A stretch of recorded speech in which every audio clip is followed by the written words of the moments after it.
Welcome to the Motley Croc Show Tuesday, which would be 3/22/2022.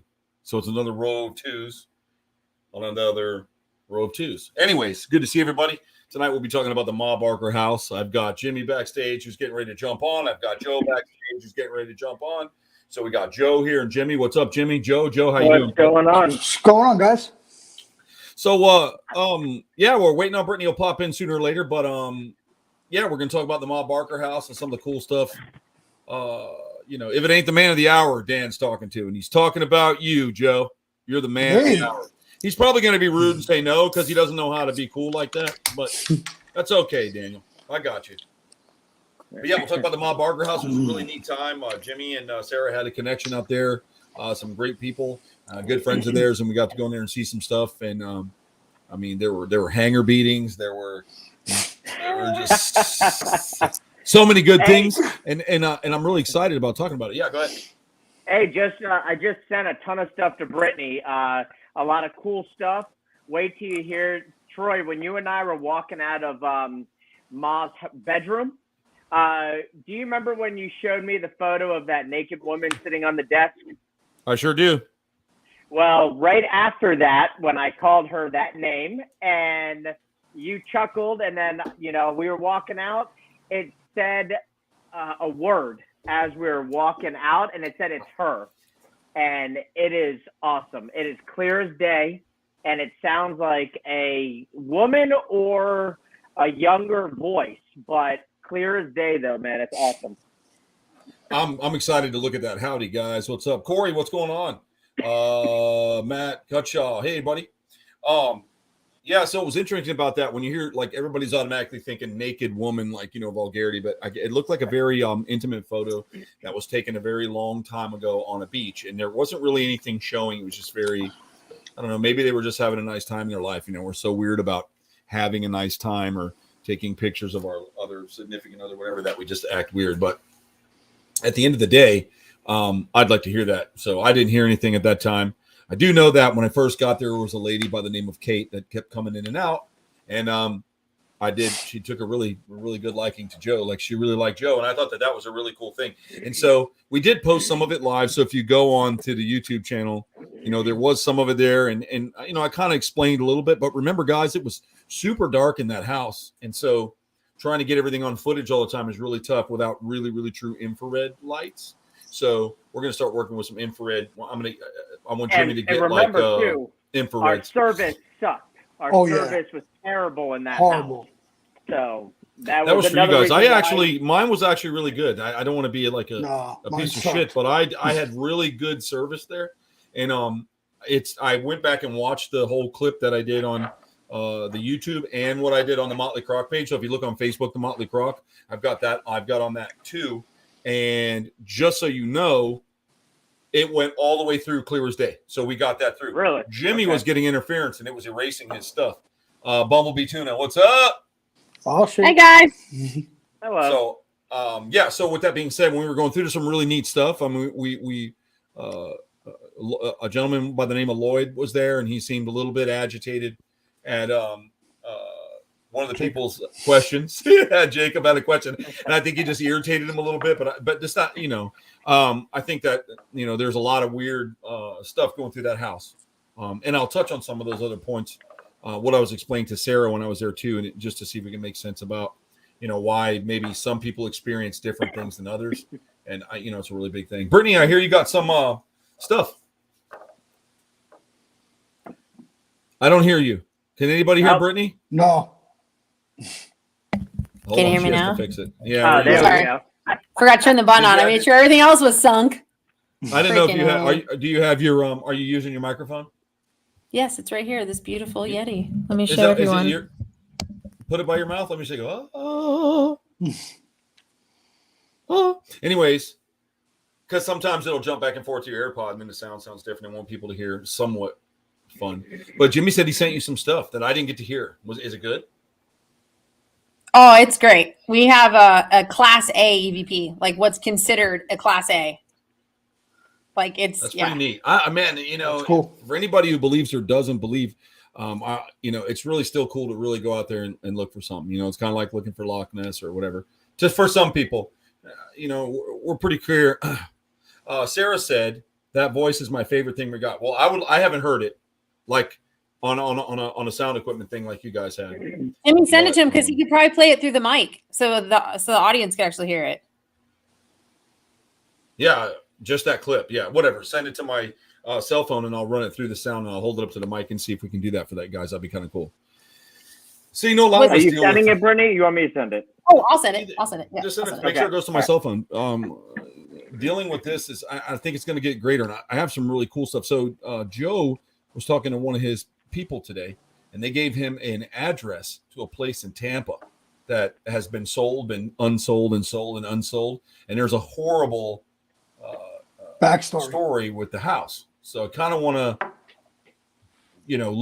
go there. I don't really want to talk too much about it, but I've got the address. Brittany, I'll give it to you to check out the address, or I can schedule it up, or we can actually go there one night and see. I mean, I think we would have to probably talk to,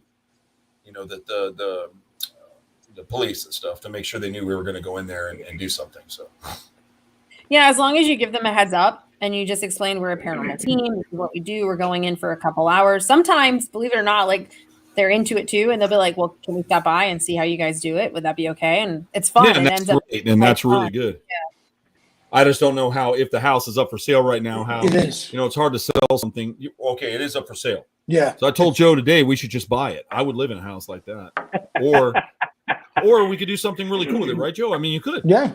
I mean, you could do something really cool with that house and make it, a base. You can make anything. You can do a lot of things with a house like that. Absolutely. Do the owners have it listed as haunted? Yeah, it's listed. As haunted or no? Oh, no, not as haunted. No. Okay. But the house. It is now. It is now. The house has been bought and sold every 30 to 90 days since like 1983. It's like Amityville all over again. Similar. Well, there's some bad shit. So that happened there that Joe's got info on, but I think that'd be a good thing.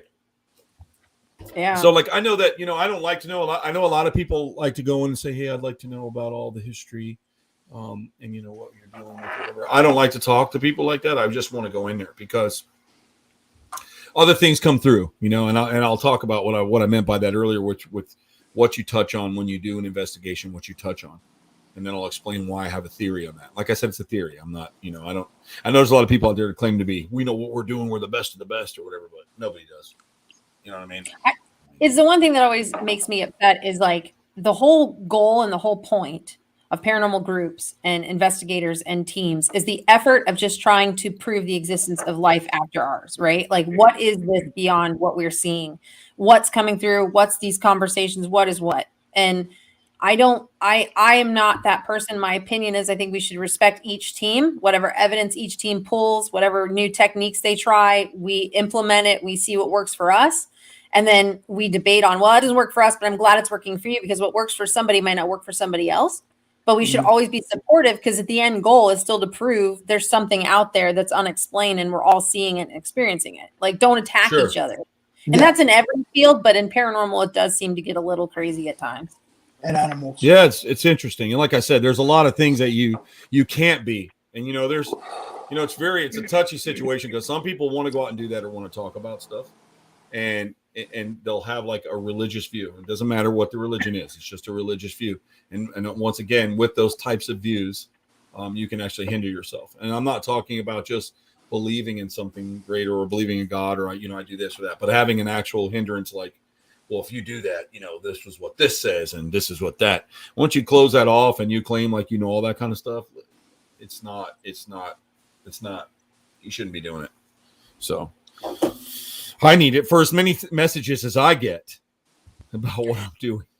I need to start charging them for me to read them because I don't want to have to leave my throne. Just call me here.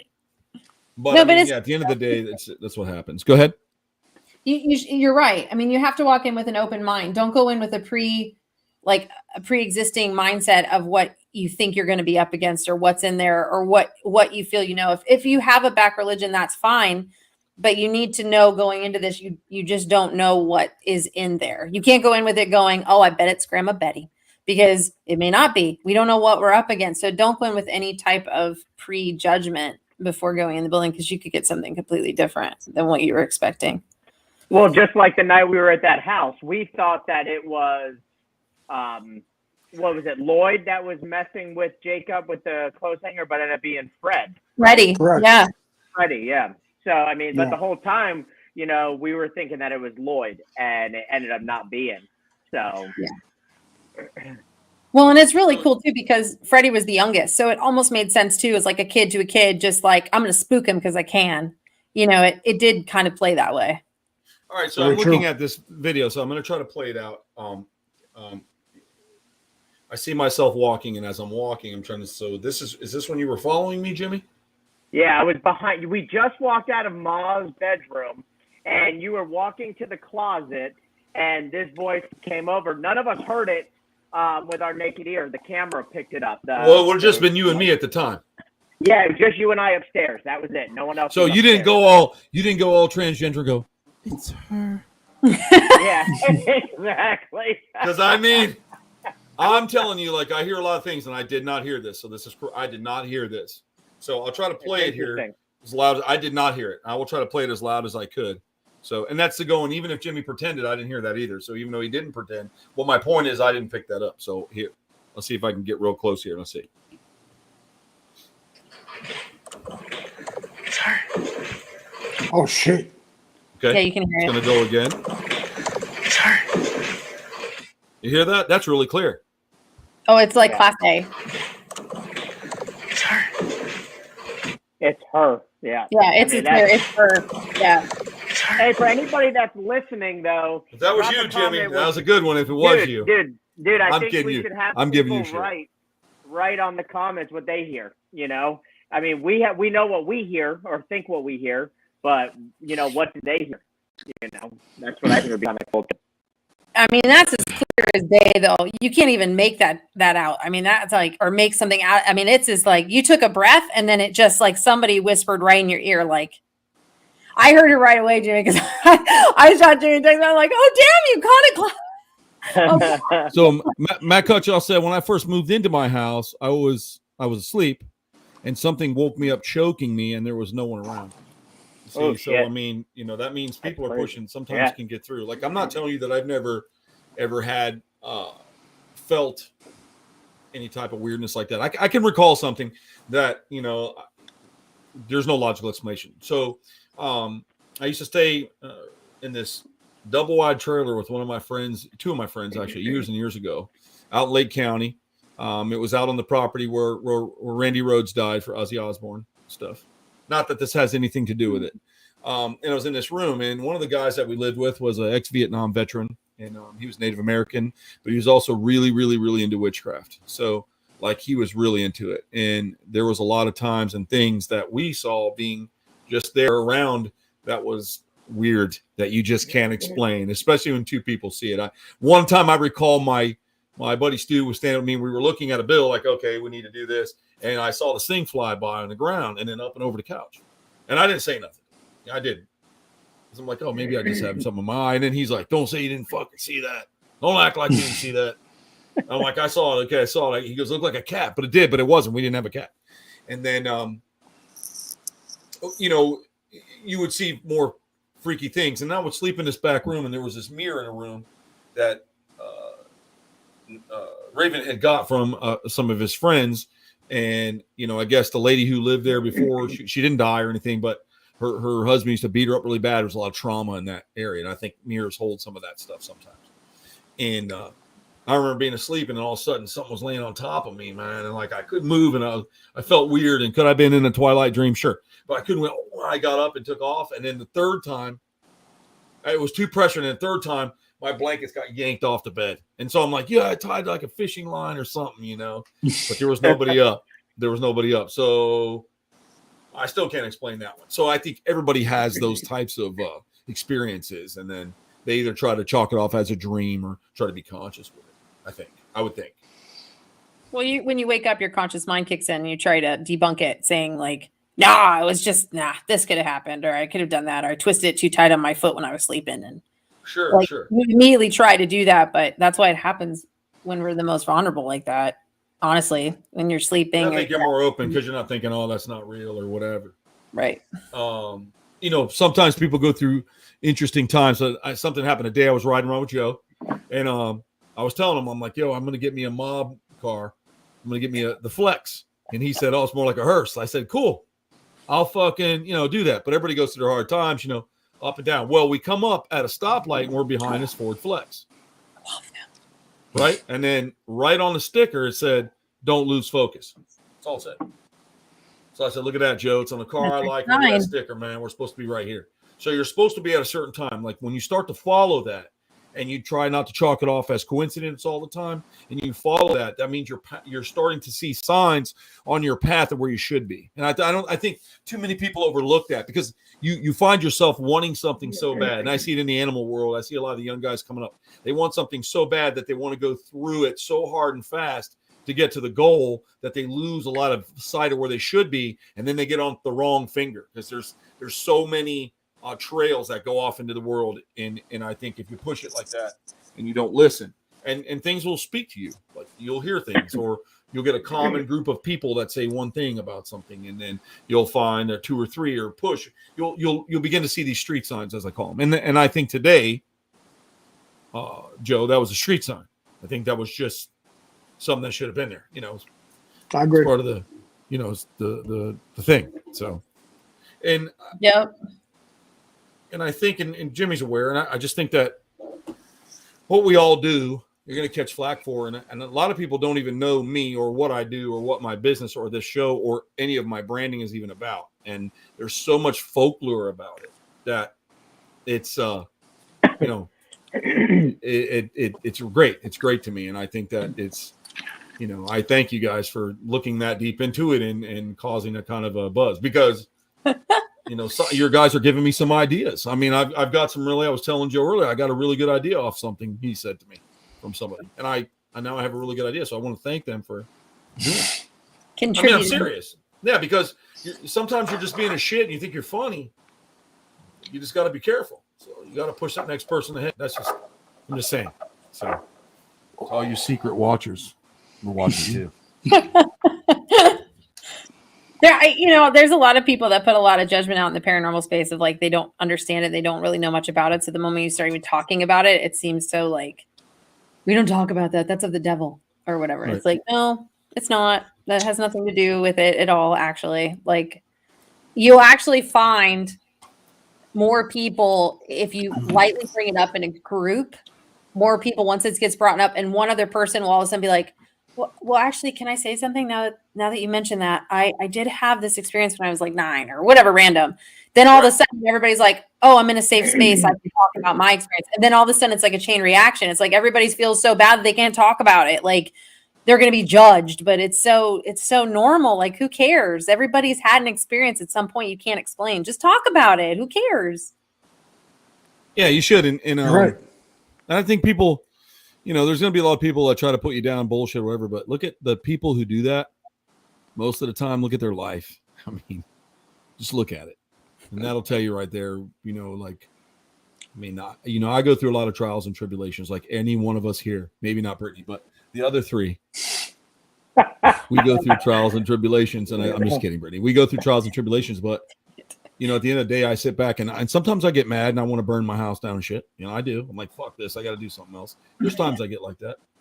And because of the amount of crap in the world that I have to walk through right now with a big stick, is that there's a lot of little poop you have to scrape off your shoes. And at the end of the day, that makes me not want to do what I do for most of the time. But I still sit back and go, I'm cooking myself a steak dinner with Joe. And I got lemurs running all around playing and singing in the background. And there's an owl that's attracted to Joe now making his hoo. And I'm eating steak. God, Joe, so you know what, man? To me, I think I'm blessed. That's that's a lot of blood, sweat, and tears, and family and friends and partners and stuff that you build your life with. And I think that even though you get mad, you think it could be a fucked. I remember laying in the hospital, man. I'd rather have a shitty day sitting right here in this chair than laying there again on a good one. So I'm just thankful, man. I think we're all doing pretty okay. I mean, you should never lose the want for more, but I think we're doing good. So if somebody tells you something or they want to open up to you, and people put it down or make fun of it, just get away from them, because their life is terrible, man. They believe in nothing and they're small. So they do small things like lie and have other people pay for their fucking things and sneak around. And I mean, they're small and they feel small. They may be really big and round, but they're small. They're still small. And I think that with that being said, someone comes to you. I've had experiences, and most of us here that watch, we're not joking. And there's a lot of people that see things and may or may not want to admit it, I guess. So, yeah, I have a good time. That's why I'm always cutting up. Someone asked me earlier, why do you joke around on the camera all the time? Or why are you being cocky or whatever? I'm not being cocky. It's just I see things differently and I laugh. It makes me have fun. And that's okay. You know, just makes me have fun. But that's what makes you you. I mean, there is humor in life. Everything isn't serious all the time, and it's okay to be you. Like everybody, so I can chalk it off. I can chalk it off as win. Here's an example. I told you guys I had that really old chandelier, right? So it was rigged to hold light bulbs. Now, and oh my God, look at this guy, Nico. What? We will. Nico's the. Let me tell you something. We'll talk about him at a later time, but he's a good person. Love him. Yes, very good friend of the families. He's good people. I had that chandelier and it was rewired. Joe's seen it, right? It kind of flickers and stuff. And I unscrew the outer 4 lights, Jimmy, because those are the bulbs that I have warm white bulbs in if I need to see in the foyer. But I like my place really dark. You know that. So I let the little flicker bulbs go. And I thought about it the other day and it made no sense to me. I was just getting pissed off. And then I saw Brittany doing her stuff with the lights when we were at the house. So what I'll do is I'll leave the light switch on. I'll leave all the flicker bulbs going, and I'll loosen all of my bulbs so that if I need to turn it, I twist the 2 bulbs on or I twist the A bulb on, and I have light in my foyer if I need it. But every now and then, more so than not, one pops on for no reason. And I'm like, fuck, I know I turned that. Why? So I loosen it. Go back again. And then... What's up, Matthew? How you doing, buddy?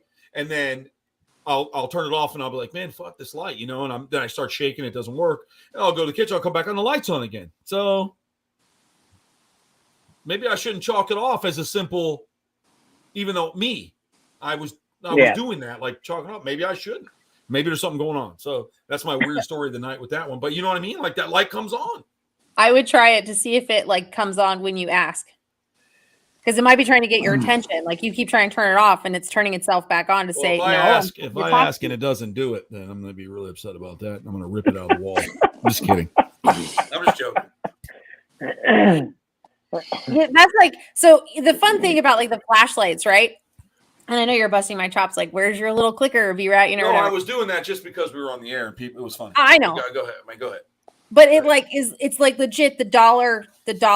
If you go to Home Depot, they're like $2.50 or $3 or whatever. Or if you go to even Dollar General, they're like the $2, $2.50 ones that just unscrew the little rubber ones. Like they're nothing, but it's an old school practice that follows through every time. It is the best technique to make contact than most equipment out there. And it was fun for me because I know Sarah had done it with me before for on another account. And it was the coolest thing to watch because it took forever to load. But even for Jimmy to see and Joe and everybody to watch how it happened, I put the EMF reader up to it to show that something was trying to touch it. And there was, definitely some reading going on, causing it to reflect up to about orange, almost orange, showing that there was energy there. And then I showed that to Sarah, and then all of a sudden the light came on. It was cool to see it visually, seeing no one's touching it. All the other ones are dead. The only one that's about to turn on in the footage that we have, is you can see the meter starts to, the EMF reader started to go up. And then all of a sudden it's like, boom, light goes on. It's just cool to me because that's an old trick. That's an old school trick that I believe still holds so much to it that people don't really do anymore that I think they should. Well, I thought it was cool when you were telling them to turn the light on and the flashlight, you could see the light start to flicker a little bit. And then you're like, okay, you almost got it. Come on. And then it just went just really bright. I mean, it was cool. It was really neat to see that. Yeah, that was cool. It was neat. And we got it on camera. So that's cool too. So, multiple times, which was awesome. Neat. Yep. But cool. I think Arizona really liked you, man. Yeah. I had that effect. I told you. They loved She really did. I mean, it was like, that's her man. Back off, everybody. Yeah, I don't know, man. There could be something there. I don't know what it is, but you were getting the most of it. It was fun, man. It was really neat to see that. Yeah, sometimes I don't like. I like it a little less people, a little bit less. You know, to me it was a little crowded. I think, and I think there's just sometimes it can be too much, and you'll miss stuff.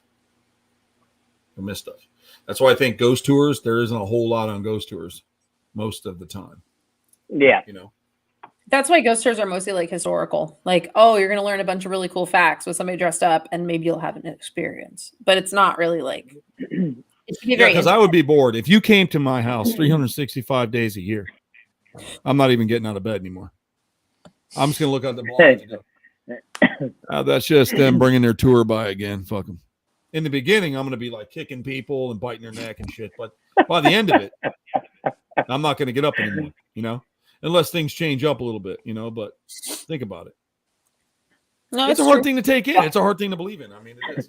Well, I think what you said at the house, I think at the Ma Barker house, when you said, it's the same, it's a repetitive, monotonous thing. It's the same thing over and over and over, and the same questions and about the death and how it happened. But we started getting more, like you said, when we started, goofing off a little bit more and having a good time. And, then a clothes hanger got thrown, and recorders can't keep a charge now. I mean, just so much we got from that, which was pretty amazing. So, I mean, because at first, go ahead. No, you said we were going to say it first. No, I was thinking when you said our recorder was getting drained. You said our recorder was getting drained. I just thought you said at first, and then you stopped. At first, I think you're talking about the energy. Yeah, so the energy. So like Jess had a recorder that was behind the flashlight. So now fast forward till the day after, we did the investigation. Jeff went back and to listen to what he got at the house, and he noticed the battery was dead in his recorder. So he's like, I'm gonna put a new battery in. He put a new battery in. Within 2 minutes, that battery drained down to nothing. It went dead.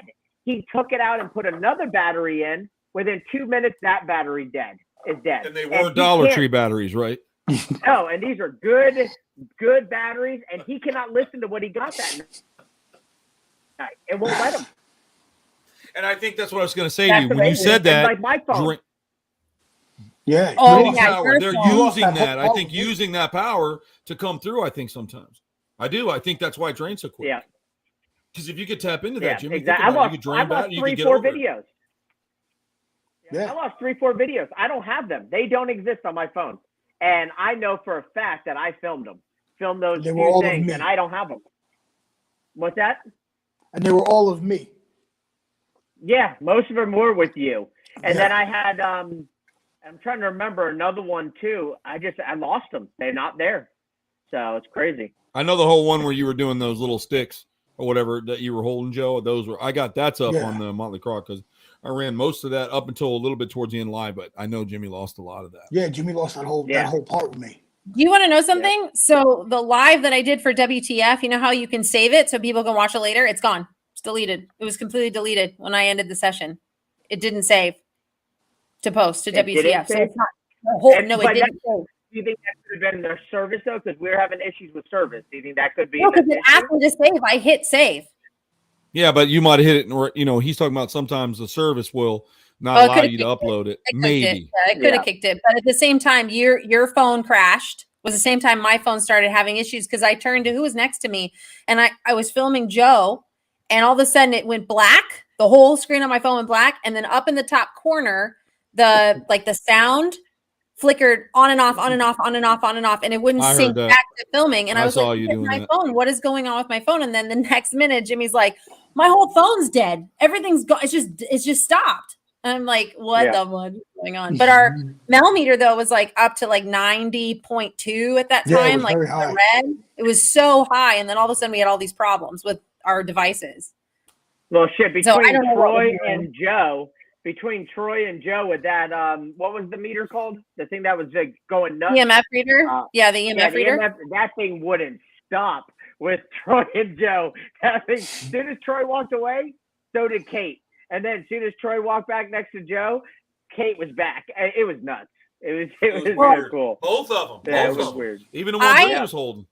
Well, I loved though when like Troy was like, "What's going on? Are you still with?" And like literally, Joe's sitting on the bed, and just so everybody knows, we know that any kind of electrical device will set off a millimeter. We know that anything that emits electromagnetic, frequency. But I want to break this down. So Joe didn't have his phone near him. He's sitting on a bed that has nothing reading from it. Okay, nothing, no reads. We swept the house. I swept it before we even started, so we would know the areas. Not once did the electrical current ever spike. Electric never went anywhere in that house. It was all magnetic fields. He's sitting on this bed, and all of a sudden, which it's sitting about, I'd say like what, foot from you, I think it was, Joe? Yeah, just about. The EMF reader. And it's spiking to red. No one's around him with a phone. It's just sitting there talking to him. And he's talking to it and it's answering. It's like, yeah, I'm here. Hi, I'm in red. And then I'm back down. Hi, I'm in red and back down. And then we're like, okay, so where is this person? So I use my other millimeter and I'm like going around, and it literally was targeting where whatever was standing where. Remember with like the rod on it, you could see where it was standing versus where it wasn't standing. How it was like a dead zone, bright red, like 40, 50 plus. And then it'd be like 0, 50, 60, 0. And it's like, what's up, boyfriend?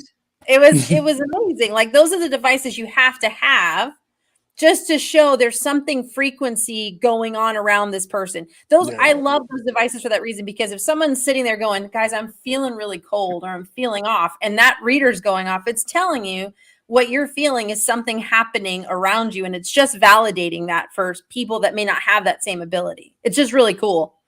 I thought so. And I did get a lot of that on camera too. I just didn't send it to you, Brittany, but I was filming during that when Joe was sitting on the bed, when Troy was in the corner of the room. We were all sitting there, and you could see all that clear as day. The meter going off nuts, and then it would drop down to nothing. Come back up, drop down, then you're standing there with your high-tech instruments, and but it was a lot of fun. We did get a lot of cool things, which was nice, because when I went there prior, like I said, I only got a few feelings, but nothing like what we got with everybody together. So that was pretty cool. There's the baby right there. So for everybody that was wondering what we were using, so you can see how it goes from green to red. When it was next to Joe, it was going all the way to red. I bet it all the way. Joe's face on the screen. I'm just kidding.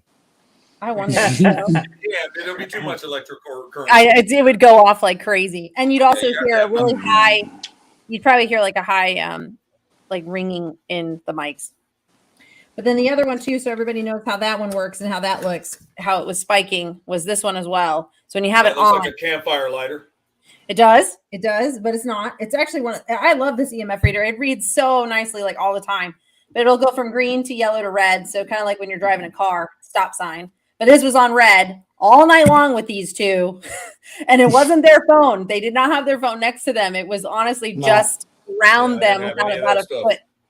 Well, I made sure too, like it stays about a foot away. Then you break that. You kind of break that. You can always tell when you start to get close to someone's phone, because it'll start to like, it's kind of spiking a little bit.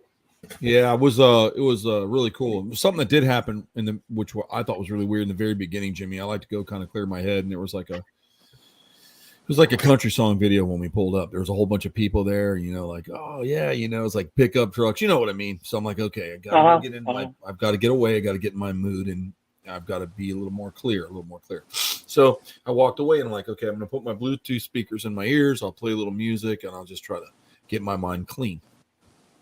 Well, my AirPods were picking up some really weird like metal music, right? And I'm showing Brittany, I'm turning off my Bluetooth. Gone. All they were parked over there. Nobody was playing anything, right? And then it was like heavy metal. Then it went to Billy Idol's Christmas, and then for real, and then it went to like moaning and dragging chains. That's what you had me hear. I said, put that in your fucking ear. Like, and I'm like, look, I swiped my phone down and turned my Bluetooth off. I'm like, look, no, I don't know what's going on, because everybody's standing there talking and the cars are off. So I'm a little weirded out right now. or picking up somebody else's music, which I just don't know where it was being picked up from. Honestly, I just don't get it. So, with that being said, okay. With that being said, that was one of the first things I was like, this is a little weird. I'm a little weirded out by that, and blah, blah, blah. And so, then it got really weird. And so I'm like, okay. And I walked the house. I saw Jimmy's dad looked like he was playing Ghost. He was like looking out the window, but he was standing really still. I'm like, oh, that's cool. But I know his profile. So did we drop Joe? Joe's I think he left. Oh, I'll get him back. He must have just dropped out. It's Kate. Joe came back and says, your device isn't connected, Joe. You might have to come back in. It says device not connected. Yeah, that was weird. He's going to jump back on and off. But anyways, Joe came out. I went around a few times, and I was already looking around, and you guys are upstairs. So I could, okay, those are all supposed to be there. And then Sarah said she thinks Kate took him to the back room or whatever. But he came out. He came out, and he was like, bro, I feel really sick right now. I feel really sick. I got to get out of here. And so when he said, I feel really sick, I got to get out, he had to come out. And he did not look like, he was like kind of like, nervous, like somebody was pushing him off a bridge. So I know he was reacting. That guy, Joe. When he came out and he felt all that pressure. Oh, yeah. That was right before I went in. So not only that, going around the outside, and he came out. He's like, I told you when I walked out, I couldn't. It was like my eyes were blurry. I couldn't even see the door handle. I'll do that for you, Joe. To the screen door. Probably. You didn't get to see. Don't give away my secret, Sarah. No, but yeah. I mean, like my eyes wouldn't focus. It was a very, very weird feeling. It was literally like somebody put a brick, like a cinder block, on my chest, and that's why I had to come outside, because I was like, fucking afraid I was gonna pass out. Yeah, he looked. Well, he looked the part. He looked. Yeah. He did. When they were upstairs, you and I were walking around downstairs, Joe, a lot, and you told me that you were feeling real heavy in the chest, and we went to the back room that you were getting drawn to, and then I think you had to go outside a couple times actually after that. Yeah, I went out twice. But, yeah. So that was nuts that happened. Yeah, well, maybe he was feeling a lot of stuff, and sometimes when you feel that, it's like over exercising. It can make you feel pressure and nauseating. It's like, because you're really putting yourself through it. I don't know. I really got a kick out of it. The bullet holes, the feelings, the angry Lloyd. So Lloyd did die there, though. No, he did not. No, he did not. He didn't die there. Nope. Where did he die? His wife killed him. On the steps of his house. Yeah. Right? I don't know if it was on the steps, but yeah. But she killed him. I think if you look up the Lloyd Barker death scene, he's dead on his steps. And they're upside down, like his feet, like it looks like, did she shoot him? No, she stabbed him. Oh. Well, he fell backwards then. She must have stuck it in and just watched him fall backwards down the stairs, because his feet are at the top and his whole body is just arched back. And there's the old school detectives there, and they've got a jacket over his head. It's pretty badass. Well, there's something I wanted to say too, and Sarah can validate this. When we first pulled up, and Lori came up to me to talk to me, and then I walked over to the front of the house because I thought I saw somebody standing in the front window, and I asked Lori, "Are we alone? There's nobody inside." She goes, "No, no one's inside. No one's been here yet. We have the keys." I said, "Okay," and I was sitting there, and I was so anxious, and I was fidgety, and all of a sudden I felt overwhelmed and in a panic mode. And I looked in the window, and it was like I could see what looked like a man who was pacing back and forth in front of the window, but he didn't want us to come in the house. I don't want you in here. I'm panicking. This is too many people. Why are all these people out front of the house? Freaking out. So I asked Sarah, I was like, "Sarah, come here. I want to tell somebody what I'm experiencing, what I'm seeing." And so I told her, because she must have known something was wrong, because she came up to me. She's like, "Hey, you okay? You sure you're okay?" And I was like, "Okay, so here's the deal." But then when we went inside and I was doing my first sweep, that presence was still kind of at the front of the house. I could still feel it intensely looking out the window. And so I took my dowsing rods over to the table with all the photographs, and I stood right dead center, and I said, "Lead me to the gentleman that I saw in the front window." So my rods went to the left. So if I'm standing at the table, it would be to everyone's left, right? So I kept going to the left and I said, okay, now I'm on the left side of the table. Can you show me who I saw in the front? Because all I kind of saw was like an older gentleman with like dark hair. Like it was very faint. So it crossed over this gentleman's name, like Bailey something or other. Like, I mean, like direct cross right on top of him, like right there, right on top. So I asked Jeff and I said, who is this man? And how is he like associated with all this? And he goes, why? And I said, I saw him when we first pulled up, but like, this is validating that this is him for me. And I could feel everything he was feeling. Like he didn't like all the people out front. He didn't want us coming in the house. He didn't want us anywhere near him. Like nothing, like, don't come in. I'm going to die. Like my chest was hurting. I couldn't breathe. I was anxious. I was nervous. And Jeff was like, oh, well, let me look him up because I'm not sure. So he like looks him up and he goes, oh my gosh, this was like a notorious bank robber who was like, I don't remember the whole story, but basically he was like known for being a famous bank robber. And his association, I don't know how his association, there he goes, Harvey Bailey. I knew it was Bailey something, but it wasn't Bailey's Irish cream. No, not Irish cream. So it was interesting because it directed me to that energy. So it's possible, Joe, that when you first went in the house, you were feeling the same thing I felt.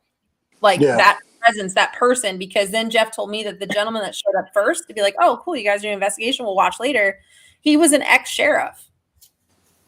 Oh. So, you know, it's those things that's like, we don't understand how that works, but maybe that presence knew he was, that guy is of like, he's going to get me, I'm going to get caught kind of thing. I don't know, but it was weird how all of that kind of came to be to find all that out.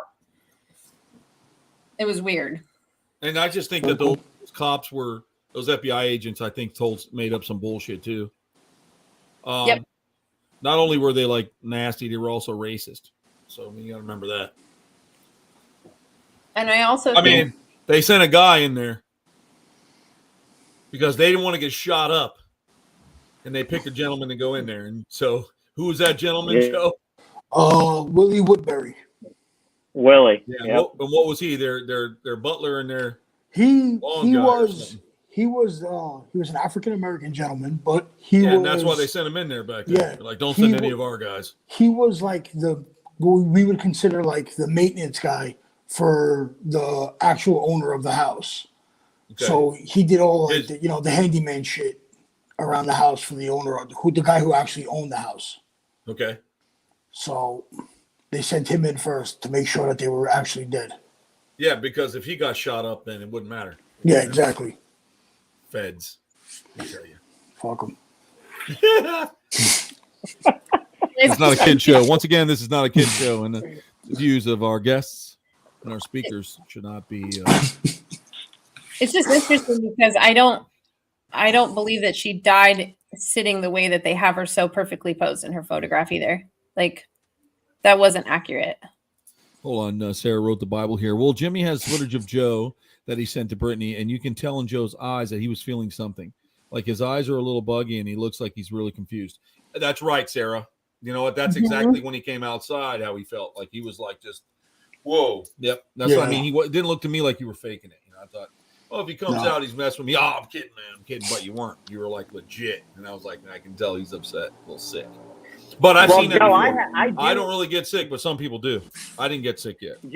Joe, I have footage of you, though, like she said, but I have other things where you have a lot of orbs coming, like, out of you, away from your area. I have a still photo I'll send you that it's a big orb, and it's, like, right on, like, your hip.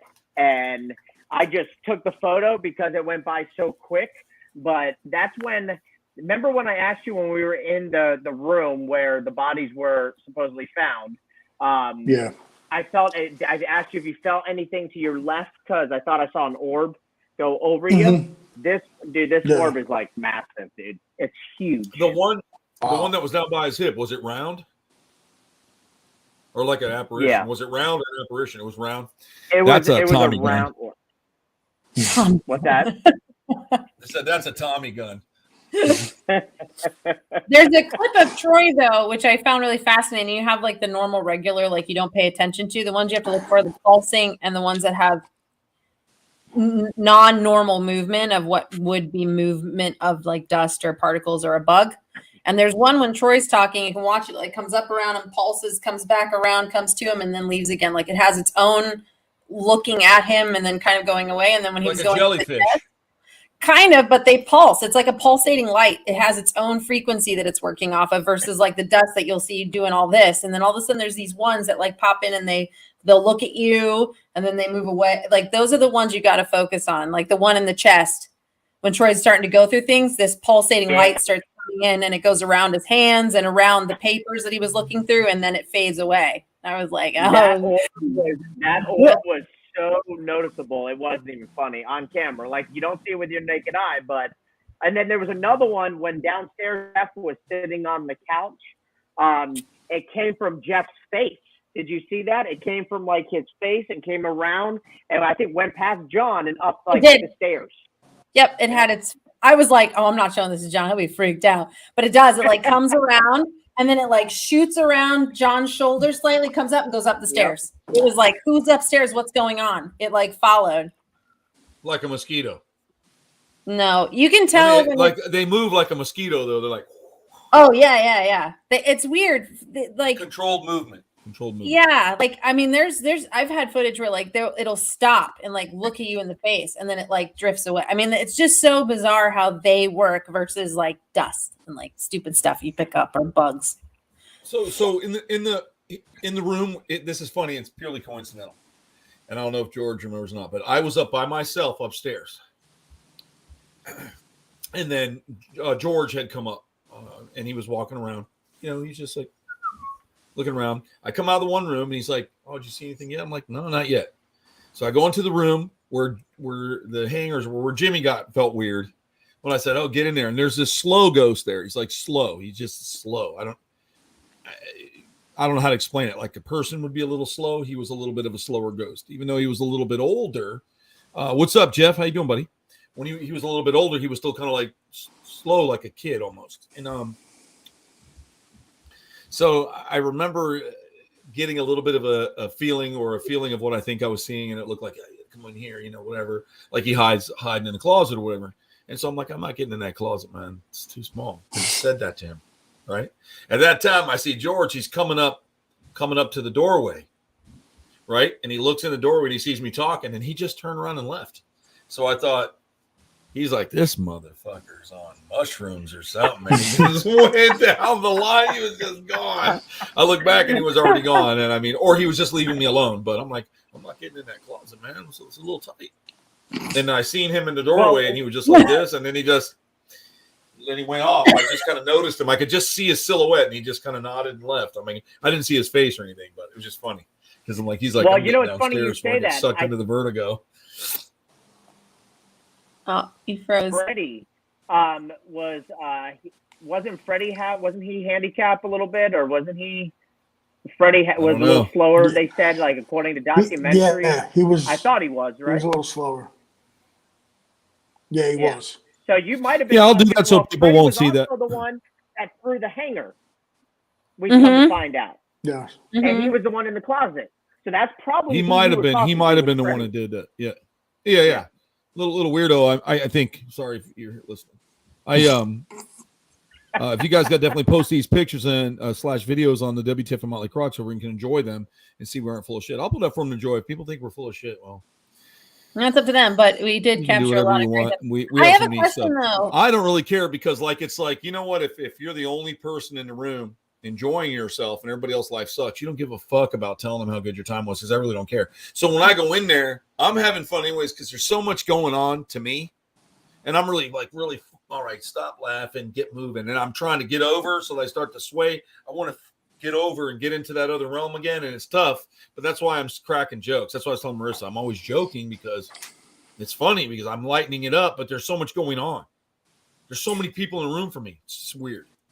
Well, and it's cool too. Like when I had the minor episode at the house, I don't really want to get too into it, but it was nice for me that because I was so in the other side, that when I called for Troy, I needed him to reground me where I was. And just him holding my hand, like brought me right back to where I was because it was just too much. And sometimes you have to have that person or somebody you can quickly go to say, hey, you need to get me like real quick and bring me out of this. Like if he hadn't been there, I don't know, but it was just nice to know that I could reach up and like be taken right out of that element kind of like as quickly as possible, So I think for Troy, having the laughter can help him balance, even though Ma did tell us she wasn't a fan of your jokes. I'm just saying she have those rods right over. I think it's because she knew I was tuning into her love affair for Joe. That might be. You're calling her out. Or like I said, she could have been joking with you too. Who knows? She could have been. I mean, I think she was, liking Joe. I just was so like, don't make jokes with the energy that we all had that night. Sometimes you go into these investigations and like people go in these investigations night after night or week after week and they don't get anything. I mean, we're talking like dead airspace.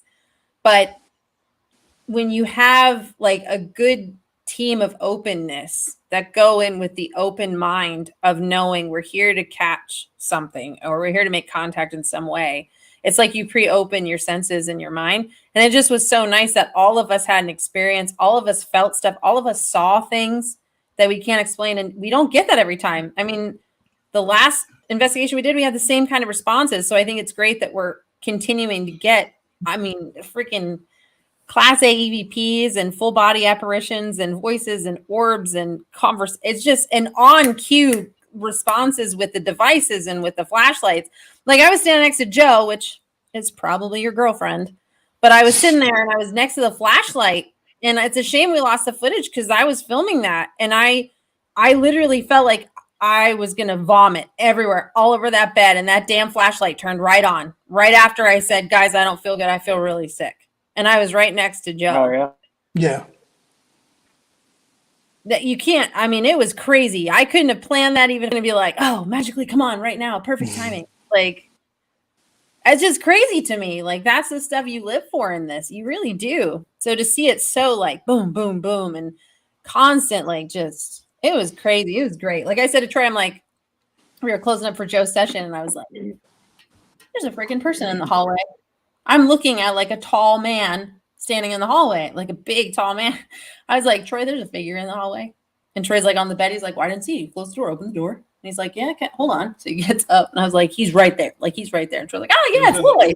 He was on the chest and he said his name was Lloyd. Yeah, but he was weird old chick balls. He's a weird looking dude. But he wasn't first. He was like walking the hallway because I just saw this figure. Like, and I thought I like double checked. I thought it was John because it was tall like that, and it wasn't. I was like, I'm gonna go keep closing the door because there's somebody coming. But it was cool because I was like, holy crap, like what? And then John told me he was coming up the stairs to come find us, which I had an account on the stairs too, which I find really weird. But he was coming up, and in the one room, he said he saw somebody alone sitting on the bed with his head down, kind of hunched over, just on the bed. And he's like, I thought someone was having a alone session, and I left the room. So I don't know who that was. It was in the room that we went to later with the hanger situation. And I know it wasn't the time that Jacob was in there because I had already spoken to Jacob and he didn't really want to go back in that room because he didn't like how it felt. And I told him it really wasn't a good thing for him to be in there at that time. So I don't know who it was or if John saw something. He doesn't want to admit it, but he brought it up later. And I was like, you may have seen somebody. And he's like, no. It had to be somebody. It was somebody in a black shirt. Like we all had black on that night. Like, I don't know what. He's like, well, I just let them be. I just let them do their thing. I'm like, yeah, I bet you did. I don't know. There's just so much funny stuff, man, with that. It's just hilarious, dude. That's why I have so much fun with it. That's why some of this, I just screw around all the time. And I think we should. I mean, you got to have a good time when you get in there. I'll tell you this. Yeah, that was my first one. Like, why not? That was my first one. And I would Joe, I lost you, buddy. You lost me? I hear him. Can anybody else hear Yeah, Joe? we hear him. Yeah, we hear him. Okay, hold on. It's probably me. Joe, go ahead. Well, I was saying that. There we go. I'm sorry. That it was my AirPod. That was my first one, and I definitely was not disappointed. So you had a good time with it? Yeah, I was definitely impressed. I definitely had a good time. That's awesome. And that's how you should always feel leaving an investigation is I had a good time. I went in with no expectations and came out like with so much excitement. Got home at 5 o'clock in the morning, but it was worth it. We did. It was so late. It was awesome.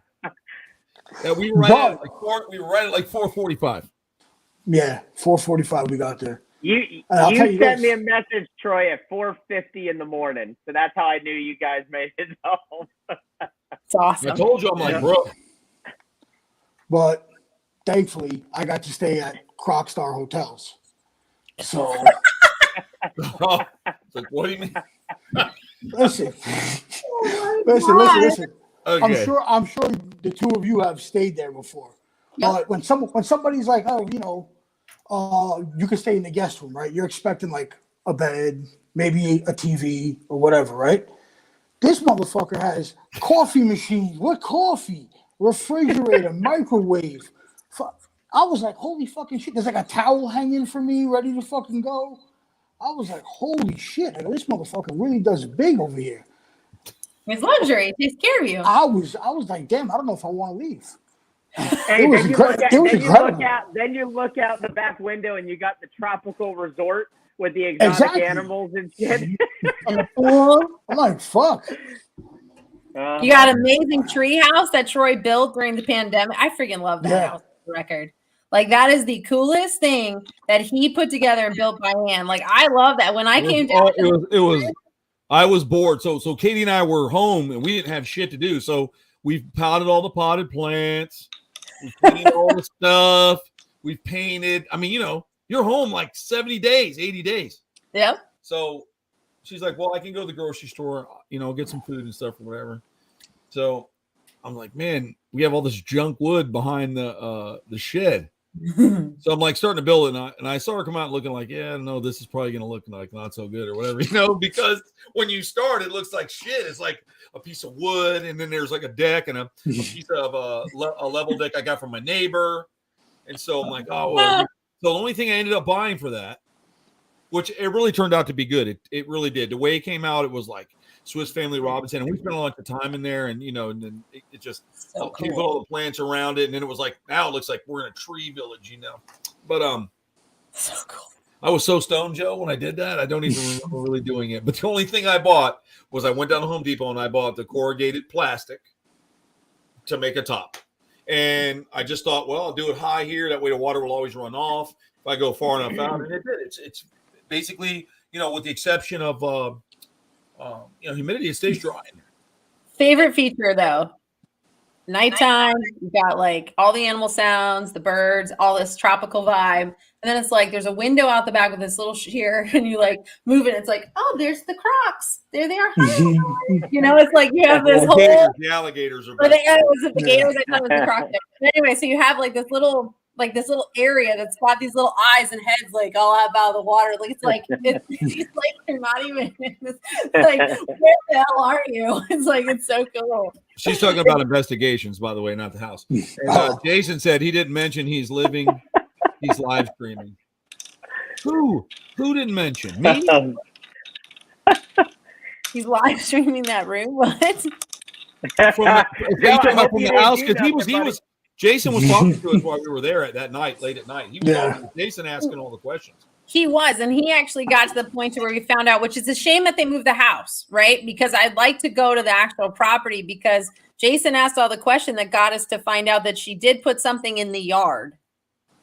Okay, Jason. So let's give a round of applause to At the Zoo with Jason for leading us to the treasure in the yard. That was Jason. He did, because he said, is there anything in the house and in the walls or whatever? We went back and forth, and then he was like, yard. And I was like, okay, Jason wasn't know. Is there anything I think the county letting a lot of that shit rot though, and stuff in there and all that is just, there should be, take care of some of that, man. They should take care of it. Oh, dude, they have pulled out a lot of stuff from that house. They have bins and things full in the storage thing over at the main office. Love to go. Yeah, we saw them. Yeah, he showed us in there. We there just, But what's really interesting, and coming from the paranormal side of like researching and investigating. Okay. For me, it's the fact that all the original mirrors are still in that house. So the one thing that I wanted to do, and I didn't get to do, which means we'll just have to go back, is I wanted to do a session in the mirrors, the ones that weren't replaced, because we have photographs of the mirrors that were replaced in some of the pieces, but there's 4 mirrors that were untouched that were still with the original house. So I do want to go back and do a session with the mirrors in that house. Listen, you know what, man? Listen, I'll tell you why that went over me, because you're the one that said it. Had that come from anybody else, I'm going to put this up again. Had this come from anybody else, I would have understood. So I'm sitting here thinking, man, why would he be talking about? He's talking about live streaming the room that Joe's left. Yeah, that's why I didn't get that at first, because Jason's like Mr. G, like rated G with Jason. I didn't think he was gonna throw some shit out like that. I did though. I did. It was good. I told Joe, I hope he didn't do nothing in that bedroom that night. Oh my God. Live streaming. That's so funny. That's a good idea. I should live stream that. Hey, might be a good business. Brittany, Judy said we went to the property looking for the house and we had no idea it had been moved. We did. It would have been the time that they had already moved it, because I was driving around like a crazy woman and I was like, it's right here on the map. It says it's freaking right here, but the house is not here. We were there. I'm at the top of the hour, so I got to cut it again. I hate doing that because I know we could go on and have so much fun on these shows. I just try to keep it to an hour just because it would get crazy. But I do appreciate you guys coming out and checking it out. We're going to do more. We can talk about it more next week. I'm going to look into this address and I'm going to send it over to you too, Brittany, that Joe's got us, and we'll be talking about that. We'll try to go out and do it again, and we'll try to be a little bit better with live streaming when we say. Sometimes I forget because I just get in to start doing my things. So we'll have to have a couple designated people that just start right off the bat so that I can really watch and see what we're doing. And then we'll get some of those infrared lights that mount so you can clip them on when you're live, and you'll be able to see everything in the room and it'll still stay black, because that's really, really, really critical to that. So I appreciate everybody coming out and seeing us tonight. Thanks again, Joe, for joining us. Jim, as always, is the co-host. Brittany, thanks for coming on. Mm-hmm. And we will see you next week. And we're going to go ahead and sign off. Thanks for the support. We hope to see you again next week. Bye.